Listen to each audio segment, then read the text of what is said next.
কে আমাকে বেশি চেনে, শ্রেয়সী না তিতলি? প্রথম প্রশ্ন হলো আমার প্রিয় ভাইকে। প্রিয় ভাই?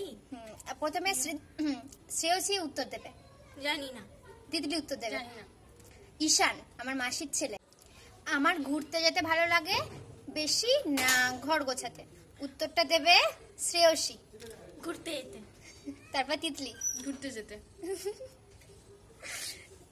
এটা আগে ছিল, মানে কিন্তু এখন আমার ঘর গোছাতে, কিন্তু যেহেতু কিছুদিন আগে পর্যন্তও ছিল তাই আমি 1 পয়েন্ট দুজনকেই দেবো। আমার কি রং ভালো লাগে? তিতলি আগে বল। ব্ল্যাক। শ্রেয়সী। আকাশী। শ্রেয়সী 2, তিতলি 2। আমার কি বেশি ভালো লাগে, ট্রেন জার্নি না bike ride? Bike ride. Bike ride. কারণ আমি ট্রেন জার্নি প্রায়ই করি, তো ওটা আমার কাছে নর্মাল হয়ে গেছে। তো শ্রেয়সীরা 4 আর তিতলিরা 4। 4 4 4 দুজনাই